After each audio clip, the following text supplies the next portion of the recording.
Okay. Obviously, it feels good to get back in the win column. As I told you last Monday, I felt like our team is in a better place. Trying to get some guys healthy, coming off the bye, playing a non-SEC school, getting a victory. Now, we're trying to go 2-0 in that last third of the season, just trying to finish strong. And we need to play our best football of the year, obviously, again, another great opportunity, another great challenge going into Texas. Coach Sark got them playing at a very high level, a very good football team that he's been building for some time. I think, it's evident they have a lot of continuity. I think it's the only Power 4 school in the country that's had the same offensive coordinator, same head coach, and same defensive coordinator. So they have continuity, and that it shows both in their recruiting and the portal, the additions that they got in the portal, especially offensively. Look at their wideouts. A couple guys they got are added to a dynamic wide receiver group. But just a good football team, top to bottom. Obviously, with play calling, very creative, very good, very well coached in all areas. And for us, again, I feel like we got to build on where we're at, getting healthy, the last part of the season, coming off the bye. I think we're in a good place. For us, the challenge has been consistency. It's not been competitiveness. We've been competitive against some of the best teams in the country.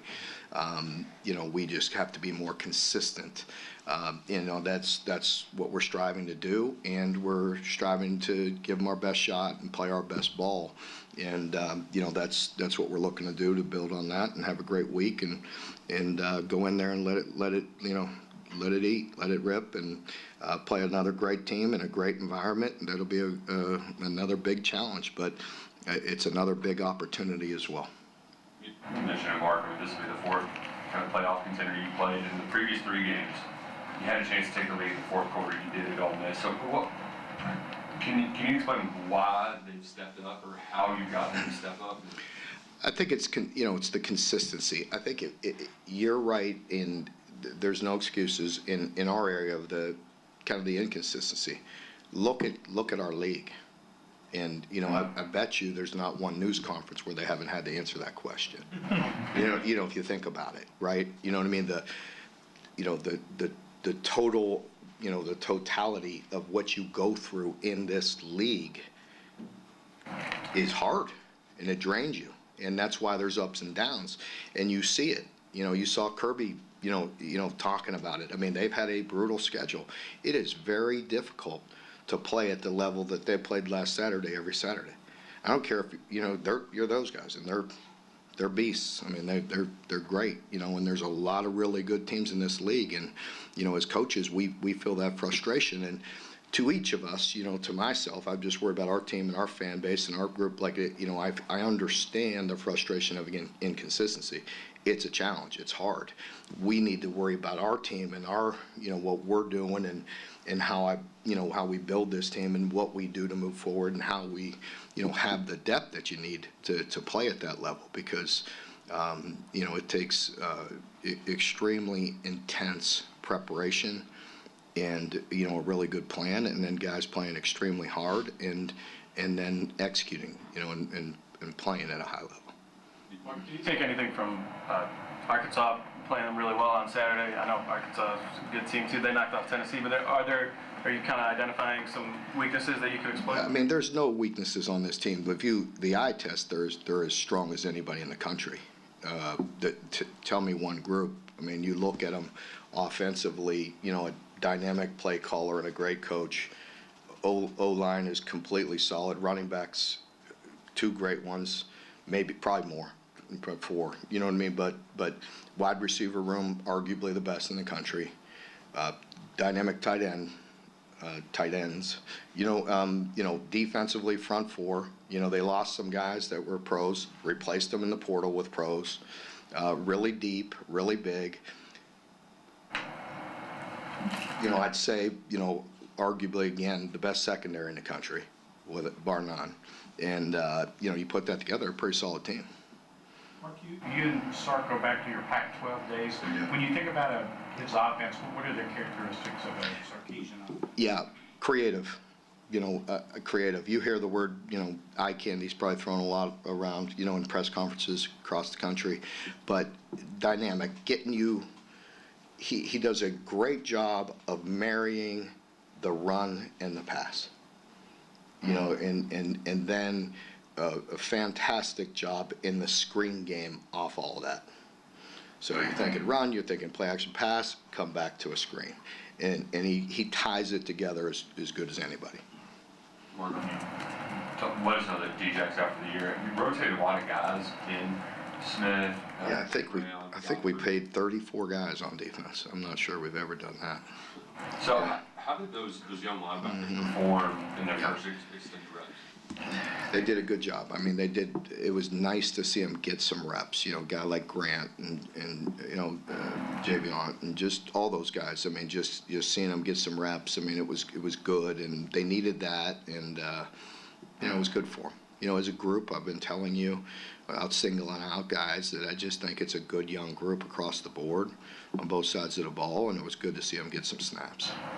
Can that be kind of this opportunity late in the season to be a springboard for the future? Yeah, I'd like it to be. I mean, let's not kid ourselves. I mean, we're looking, as I mentioned off the bye, that I want to finish strong. The last third of the season, we have a third of the season when I talked to you about that, and I told the team we're 1-0 off that reboot, and then we have another great challenge ahead of us here. But absolutely, I'm always looking to make sure the program's moving forward and the needs that we have, and the areas of concern, and then and making sure we're getting a look at the young players. Again, there's no mystery, and I know everybody's talking about the quarterback position, and you look at Cutter, and the first time he really was under center with getting a lot of practice reps with the ones and the twos and being prepared for that opportunity and making the most of it. So a lot to build on there. But, Brock will be under center, and Brock has given us a chance to we went on the road and beat a playoff team and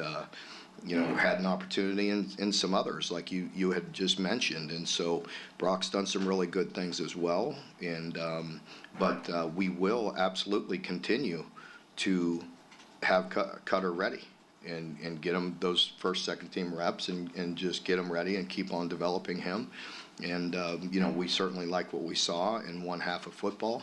But again, Brock has done some really good things in some really, really tough, hostile environments to put us in a position to win as well.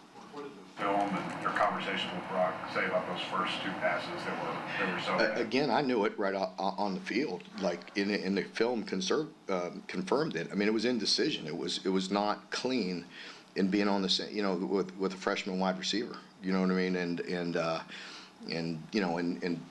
not defending the pass either. You know what I mean? Especially the second one. You know what I mean? But he expected the receiver to rip it across his face. There was nobody there to cap it. The post was there. And by that time it's late, and you probably try to get a lot extra, and your footwork's bad, and it just comes out worse than it is.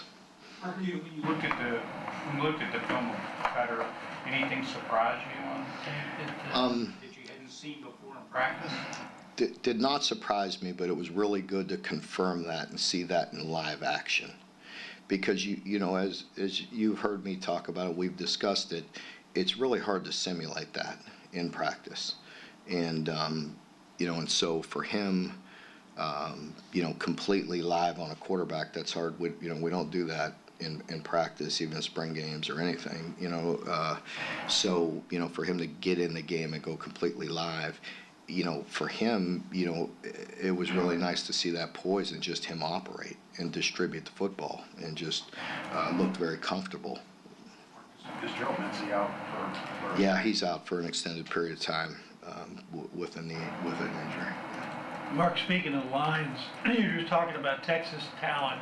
They've got the SEC Offensive Lineman of the Week and Defensive Lineman of the Week.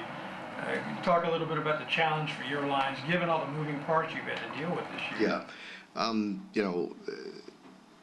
There's no doubt, like I said, as I mentioned, I don't think I need to build up Texas, I think it's pretty evident. They passed the eye test, and so they're just, Sark's done a really nice job of building a really complete football team. And it starts up front. We all know that in this league. He says it, and I say it, and everybody says it, and but they're really good around those lines as well. But it starts up front, and he made sure, even from day one, I remember the emphasis that he put on building an O-line, and that's evident right now. And then defensively, same thing. He has good depth. They have really good size. Again, they lost, a couple NFL players and went to the portal and got a couple more NFL players. And then the young guys that they have and the depth that they have, pretty good, pretty impressive. It's a new opponent, and how much does that change for you all in general, going away from the divisions and playing the kind of same 6-7 teams you used to play every single year? Going away from that, you're saying? Yeah, you're going away from the kind of usual suspects to. Yeah, I mean, it's very random, and some people got the short end of the stick this year on certain draws, and and some people didn't, and that's everybody, and then we'll play the same next year, just rotate it. But to us, I mean, yeah, it is a completely new opponent. But it doesn't change our approach really at all.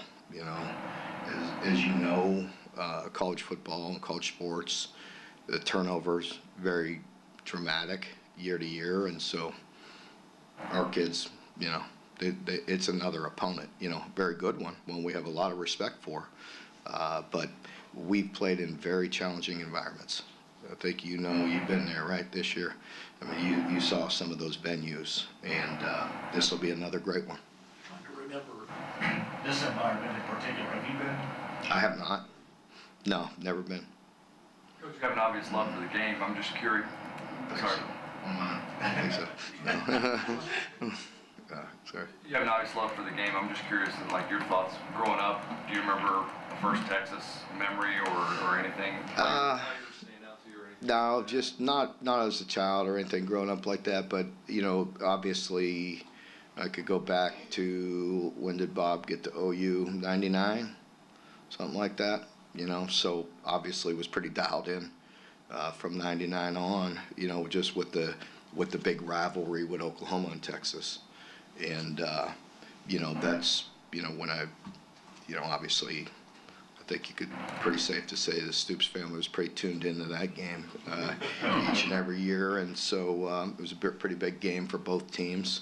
But that's when I probably really started watching them closely. Mark, what did you feel about those backup offensive linemen that you got in on Saturday for an extended time for the first time? Some of them, I think, nothing, we probably didn't expect. Some I think we think are going to be really good players, just with some time and reps, and then, some others struggled a little bit. And so, it's something that we'll address.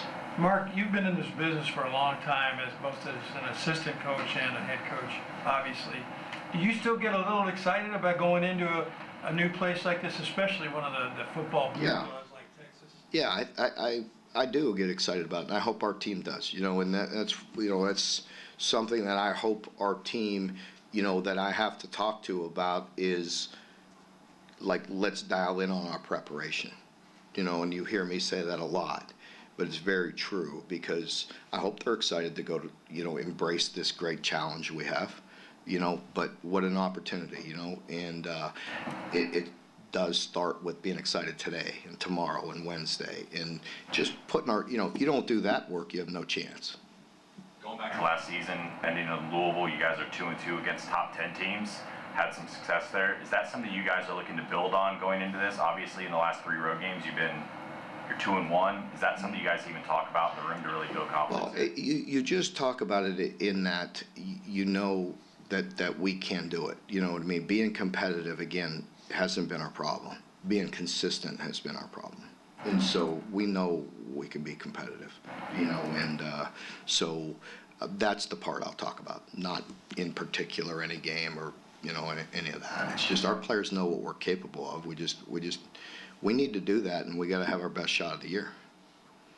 What have you seen from Nichols, your defensive back, who's gotten on? I think he's going to be a really good player, good player. Good young guy, true freshman. He's gotten a lot of reps and fought through some injury and, doesn't blink and just continues to go out there and play hard. Merkel, does he jack have another year if he wants it? It's hard to keep track of. Yeah, I believe he could. That was never in the plan. I'll talk with him afterwards, and he's given us everything he has, and we appreciate it. I really appreciate him and his leadership and his toughness. He's been a really steady guy for us. So it's disappointing that he had to have season-ending surgery, but I just wish the best for him, and I'm letting him heal up a little bit, and then we'll have some conversations. There's a whole roster that, as you know, that we have to go through and have some discussions with.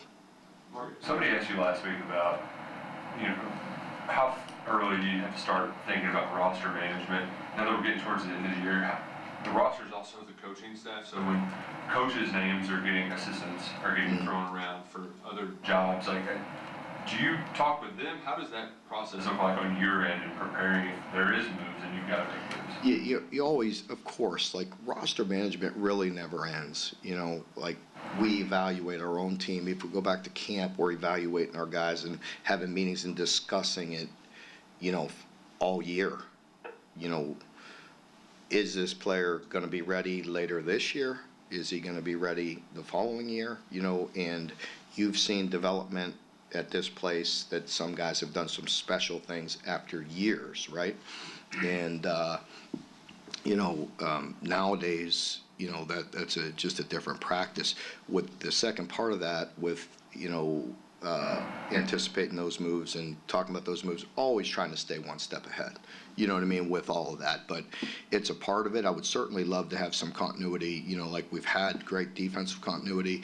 Offensively, I'm excited, and hope, to keep that consistency, build on the good things that we have. Again, I think you saw a spark in a young quarterback, and, I'd love to have several, all of our quarterbacks back and have that continuity and build on things and, across the board. So, it's just always a moving piece, it's very much always a moving part. Mark, you were talking about your O-line earlier. Your best teams have had really solid O-lines that have played together. And now with the portal so much in play, you mentioned that earlier, with a door that swings both ways, do you think you can ever get back to building the way you built some of those better offenses? I think you can. I think, for us, and everybody, there is a balance of still recruiting high school high school players and supplementing them with the portal. Some years you may need to go to others. Again, you're sitting here talking about Texas and Sark and his coordinators being there for 4 years, and they do a phenomenal job in a hotbed of recruiting talent at a place that a lot of people want to go to. And they're fantastic, but they still have to supplement it with portal guys. That's Texas. Their wide receiver room, I think their top 2 receivers are portal guys. And, on the D-line, they got some, really, good players there, and they recruit well. And I think I saw an article, you don't quote me exactly, but I think the number 1 team in the country has 14 portal starters. If I'm not mistaken. I thought I read that. Again, that's just something that, oh, by the way. You know what I mean? Just, again, information that you're like, okay. Talk a little bit about Josiah Hayes and what he brings to you guys the last 3 games of the year, getting him back. Well, I was really happy, number 1, to see him out there. He's been practicing and just, I've been trying to pat him on the back and, keep him engaged because, that's a tough injury and he's really worked hard, and it was really good to see him back out there. And really, for the first time, he looked close to himself, at least, that was good because, again, that injury, playing that position and pushing off and the power that you have to have, is tough sometimes and tough to trust it, but it was great to have him back out there. Massive portal classes are basically everywhere now, but there is a difference between just signing a bunch and finding the right ones. Yeah. How do you evaluate how you've done that in the past, and do you change what you're looking for in portal guys? That's not different than high school guys either. I mean, the difference is maybe in high school, in the old days, we used to have a lot more time to figure out, like to get to know these guys. Well, with the way they changed the rules and the way it is now, it's really, I mean, you do as much homework as you can, you know what I mean, behind the scenes with all that. But we're dealing with 100 players, you know what I mean? So, I think building your culture, developing your culture and who you are and defining that, we have to do that. We've talked about that, expediting that process and everything else, but, let's be honest. I mean, you get the best players you can. Money helps. I think you mentioned on one of your radio shows here recently that the offensive line in particular has become a big challenge for everybody in the portal. Yeah, I think it's fair. Every scout that comes in here, for the NFL, every one of them are looking for offensive linemen. Every single team, is looking for guys that could play in the NFL, whether they're a starter or a backup or a guy, bringing a camp. I mean, and I think, it's fair. There's a lot of college teams making sure we're looking for offensive linemen too. And, again, there's some really great teams in our league that are having to answer the same questions that I answer. So it's we just got to continue to work at it and get back confident we could get back to, having that identity that we want. On the money side of it, do you have a feel yet for how the revenue sharing stuff is going to help? We're working. Especially for smaller school guys who are not getting. Yeah, we're working through it. I think there's a lot of unknowns. That's coming not till July, and I think we're just working our way through that, and feel like getting a bit more clarity, little by little as we move forward.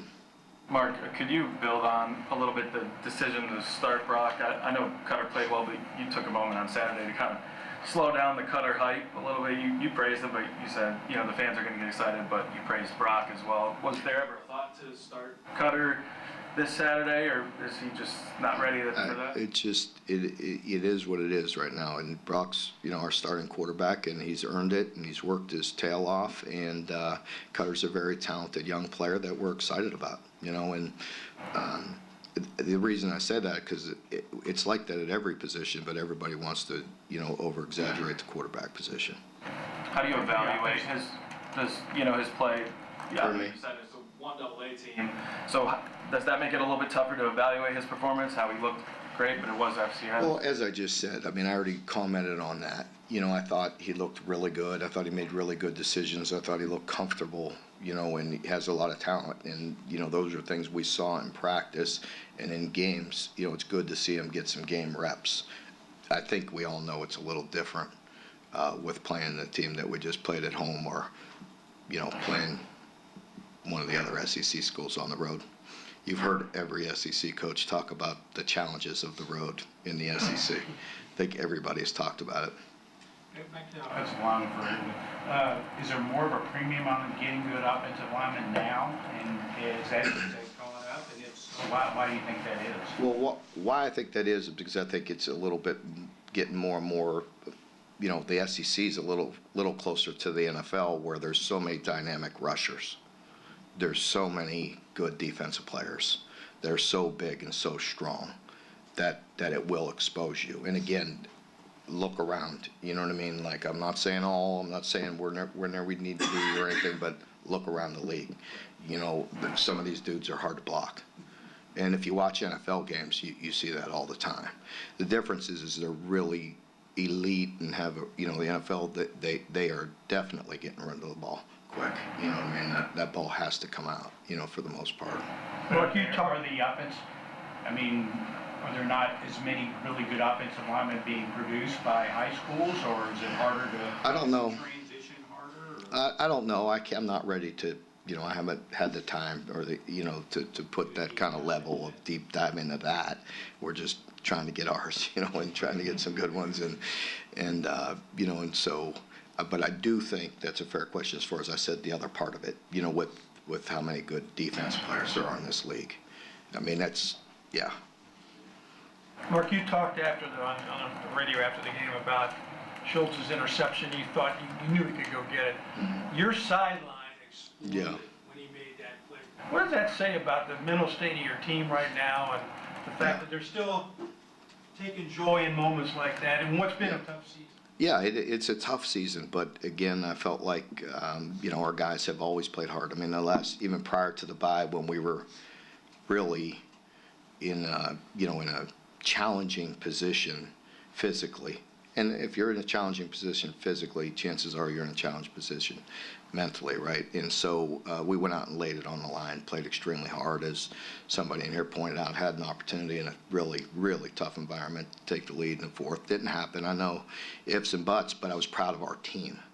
Carried that over to the bye, to the last week when Schultz went up and made that catch. The team was very happy for him. And heck, we played a lot of guys and wanted to play more, and I think, the quarterback position, that's one that's really hard to rotate and get the reps that they all want and deserve. And, Gavin has played so well and done so many good things for us this year in tough spots. And, and Bo, Bo Allen's a guy that can distribute the ball to and play. And, I just love him personally, works hard, is always ready. It's just hard at that position. Quarterback's a unique position, but yet, sometimes, again, you look around the league. I don't have the exact data in front of me. I don't follow every team. If we don't play them, we see crossover. But chances are, a lot of teams in this league have to play two quarterbacks, at some point. You may get somebody banged up. Okay, folks, thank you very much. Texas.